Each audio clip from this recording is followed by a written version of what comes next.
Who is the lover? Allah. Who is Ar-Rahman? Allah. Who is Al-Mannan? La ilaha illallah. Muhammadur Rasulullah. Muhammad is the messenger. To Allah is our return.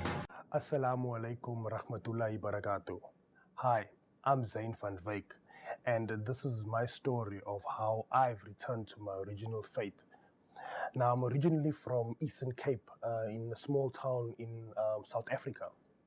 Now, before I returned to Islam, I was a born, baptized, made my first Holy Communion, and was confirmed as a Roman Catholic. Now, my name, Zain Van Wyk, actually Allah Akbar, was actually given to me at birth. Now, given to me by my father, may Allah forgive him and give him Jannat Firdaus. He gave me that name at birth. So, hence I always say, I return to my original faith, because we are all actually born in a state of Islam. Now, when I first came into Islam, it was a weird journey for me, because IPCI, which I actually surpassed going to gym every day. The bus used to stop next to this building. I had to see Islamic Propagation Center International. And, I didn't pay much attention to it, because Islam to me in my life was not an important factor, or not something that was, had weight to me. I knew it existed. So one day in the gym, I actually had this inspiration, like somebody speaking to me to actually go and up to the road, to this building. So anyway, I decided, let me follow this little adventure I wanted to go on, which led me into the IPCI building. So that first day when I came into the building, the lady was very friendly. She advised me, look, how can I help you? You need anything regarding Islam? So I said, look, I don't want to be reverted or converted or anything like that. I'm an inquisitive person. So I decided to get some literature from them and take it home. I read through the Introduction to Islam, which gave me some helpful information with all the contradictions that I was, fed through media and stuff, especially after 9/11, And then with regards to that, I went home, I read the book, thoroughly from cover to cover that same day. The next day, I came back up to IPCI and then actually had a meeting with Brother Sifiso.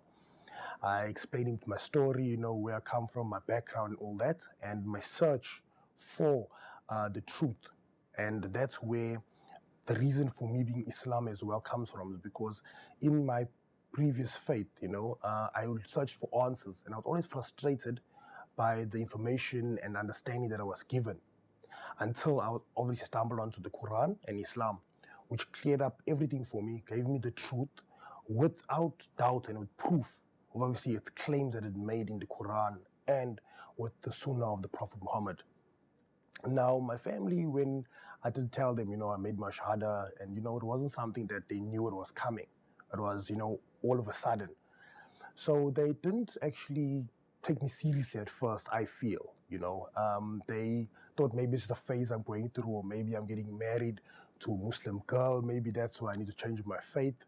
And they thought maybe I'll just, it'll blow over. So every 2 months later, I go visit them, and then I'm still Muslim. And they didn't shun me in any way. They welcomed me. They actually, try to understand more now what I'm doing, because they know by growing me up that I wouldn't have done something silly, I always, think about stuff before I do it, and I do it according to, the best of my abilities. So they actually accepted me quite well, but there are still certain things that they don't understand or don't want to ask as yet, because when I did first get into Islam, one of the challenges I had was they'd ask me questions and ask me about things about Islam, whether they were rumors or misconceptions or even maybe true statements. I didn't understand. I couldn't answer those questions. So that was one of the big challenges there. So I told them, look, guys, what you need to do for me as a support structure is actually ask me a question. If I don't know the answer, please don't bring me down or tell me that I'm going to something I don't know. I'm still learning. The first time when you go and study accounting, or you go study law, whatever the case may be, you'll also find yourself not knowing anything in the beginning. Another thing with becoming Muslim or reverting to Islam is that you need to actually be willing to learn and take that step to actually find out information. Because another difficulty which I'm actually currently facing, and I think a lot of people do, is that we go and search for information by Muslims, non-Muslims, maybe the internet. And a lot of the time our information is not necessarily incorrect, but inaccurate. Hence, even with me personally, if Mufti Menk has to make a speech or I hear one of his talks and he quotes something from the Quran, or if I listen to Khalid Yassin and he quotes something from the Bible, I make sure to go and double check that reference so I understand what he's saying is true, and also for my knowledge, because nowadays people just say things to you because they maybe are shy to tell you that they don't know. You see, so for you, you need to actually take that initiative yourself to make sure that what you're hearing, what you're doing is correct. Even if you're just making salah, make sure that you find out, you check with proper people. And that's one of the major things that, a new Muslim faces. Because you get bombarded by everything, because all the different religions will attack you, your friends will attack you. And so you need to actually have a straight path and plan to follow. And just, inshallah, everything will work out well, because with me, everything played out smoothly.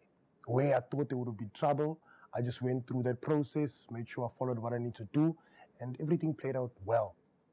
So my advice to all new Muslims or people who are actually going back to the original faith, I would say to you, failure is also another thing that you'll encounter, which is inevitable.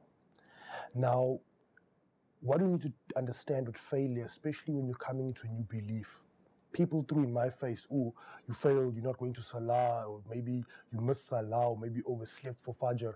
And say, oh yeah, you're supposed to be Muslim, but you're not making your 5 times prayer. It's hard. You see now, you should have rather stayed a Catholic. And you get people saying things like that to you. And you'll also start questioning yourself, like, I've changed my belief, and now I'm still doing the same things, or maybe sinning intentionally or unintentionally, with the same things I used to do before, which I shouldn't be doing.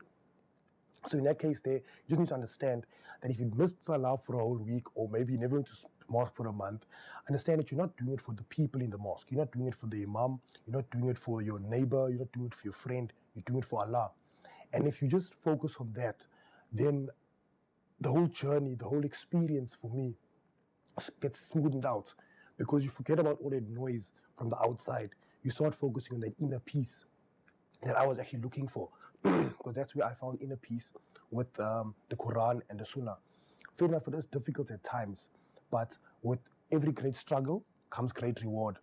And I hope this message touches at least one person, wherever this is listened to or broadcasted.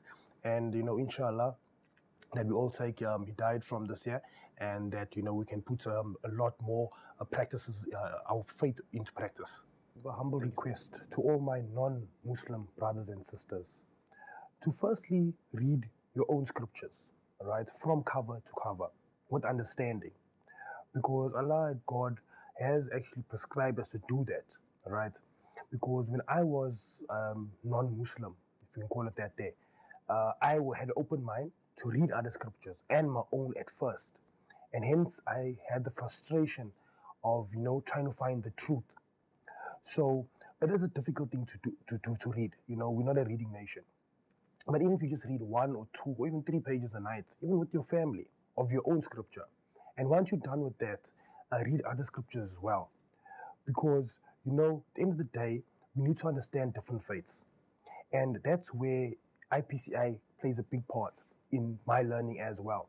They taught me about a lot of different faiths: Judaism, Hinduism, Christianity, things that I also didn't know, and also Islam.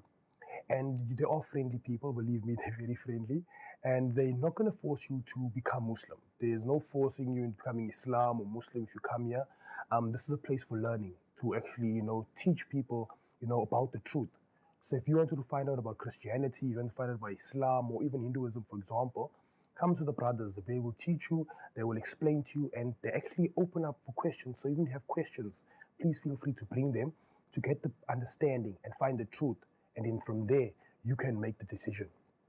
Now also, with that as well, we all remember that we all want heaven. I want to go to heaven, you want to go to heaven, we all want to get there one day. Now we need to, only way to get there is if we actually follow the right faith. And God has given us free will to obviously discern and make the decision to look for the truth. So inshallah, we all will eventually get to heaven. Thank you so much. Assalamu alaikum warahmatullahi wabarakatuh. Who is Ar-Rahman? Who is Al-Mannan? La ilaha illallah, Muhammadur Rasulullah. Muhammad is the messenger, to Allah is our return. La ilaha illallah.